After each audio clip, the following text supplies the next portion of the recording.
from the dark silhouettes of the forest. With a body striped to provide perfect camouflage, a fisher cat appears along the riverbank.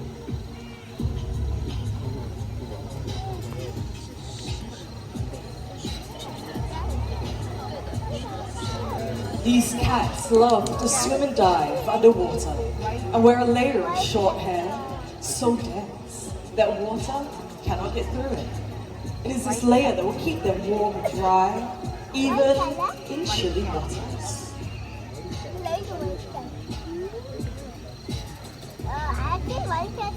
Fishing cats are rapidly disappearing due to habitat loss and poaching.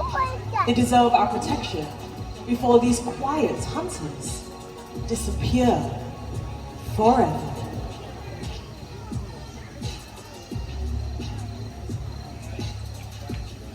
Ladies and gentlemen, welcome to the world of the night hunters. Now, I've often been asked, how do nocturnal animals survive? Well, all night creatures have unique adaptations for survival in the forest. For example, the binturong. Jet black in color, they are almost invisible at night with their excellent eyesight and quiet ways of moving through the dense forests of Asia. They are able to pounce on small animals easily. Now, birds' eggs happen to be their favorite food, and they also feed on fish, fruits, and small mammals. Now, another unique adaptation that these civets possess would be something that Nanya is going to show us right now, and that would be their long, powerful, prehensile tails, which enable them to climb on trees and hang from branches just like that. Now you can imagine that this tail is incredibly strong. It is able to withstand the entire body weight, which in Nanya's case is about 15 kilograms. Now if you were to come across any binturongs in the binturong exhibit here in the night safari, you might pick up on a rather peculiar scent. Some people liken their smell to that of buttered popcorn. Other people think it smells a little bit more like the pandan leaf. Now these animals are omnivores, so they will feed on small mammals and fruits as well. So right now, Nanya is enjoying a little bit of her favorite food, which happens to be bananas. Now let's see, as Nanya makes his way back along that branch, take a look at the way that he walks. They're also known as the Asian bear cat due to their short, stubby legs and bear-like walk. All right, Nanya, thank you very much.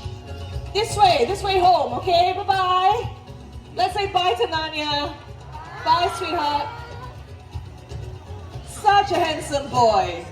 Okay, enough. We have other animals coming out. Go home. Bye-bye. Thank you. Oh, goodness, this boy. All right, now, of course, Nanya is a binturong, and binturongs are part of the civet family. While civets rely on their keen sense of smell for survival, other nocturnal animals rely on their acute hearing power.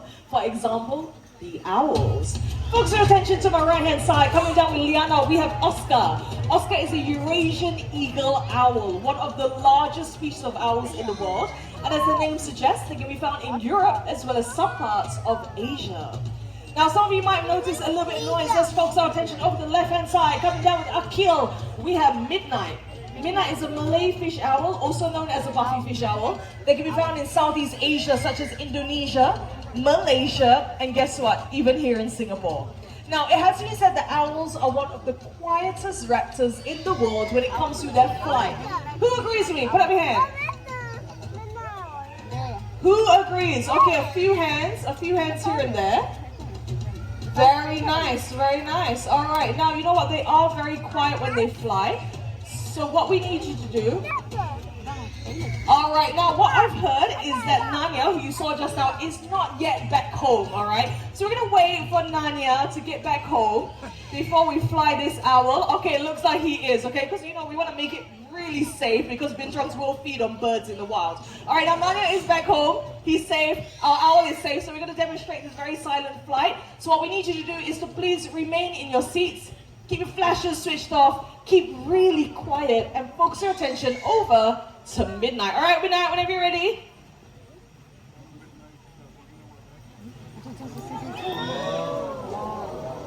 There you go. Now, apart from the screeching, you would have heard no other sound.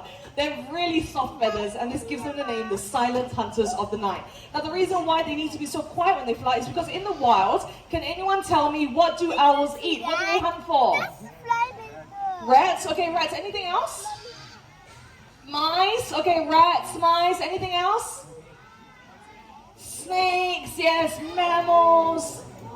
Look, your time will come, Oscar. Hold on, okay? All right, now, if you saw, in fact, while Oscar was flapping those wings, it's really quite quiet, okay? Now, the majority of what owls eat would be rodents. Of course, they will eat things that you guys mentioned, like, snakes and fish, the Malay fish owls, but the majority of what they would eat would be rodents. Now, rodents consist of things like rats and mice.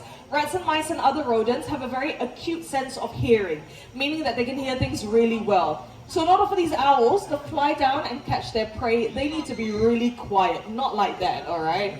Now, apart from this, he is a Malay fish owl, so let me tell you a fun fact about Malay fish owls. Even though they love to eat fish, they hate to get wet. So what they would do is swoop down to the surface of the water and go off to somewhere that's a little bit dry to finish off their meal.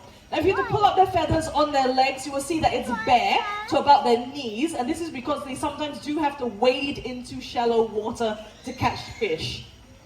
All right, now we're going to give Midnight a little bit of time. Now, Midnight was hatched in the Jurong Bird Park here in Singapore, and then since then has been with us.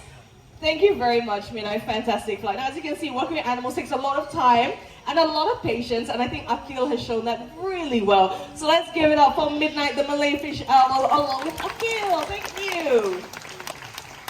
Now, I've not forgotten about the lovely Oscar and Liana over here. Oscar's going to show us something rather unique that owls are able to do. Now, I'm going to get this perch because even though Liana is an incredibly strong woman, we're not going to ask her to hold on to Oscar for the entire segment because Oscar is 2.1 kilograms. So we're going to give Liana a little bit of a break, all right? Now, while Oscar is getting very comfortable up on that perch, I'm going to ask you all a really quick question. It is very well known that owls are able to rotate their heads quite a bit, right? That's common knowledge. But can anyone tell me by how many degrees? How many degrees can an owl rotate their head? Okay, 270, 360, anything else? This side, very quiet. Let me come over and ask you. No need to put up your hand, just shout it out. No need to be polite. 360, yes, young man?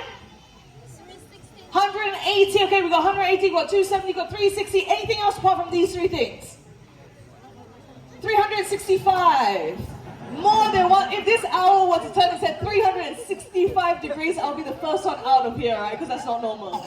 All right, now, the correct answer would be 270 degrees. That's 3/4 of a circle. So good job to those of you that got it right. Mostly the children who shouted that out.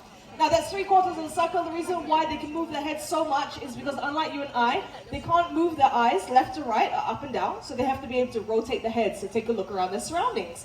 And right now, I'm going to let Oscar show you exactly what it is I'm talking about. Take it away, Oscar.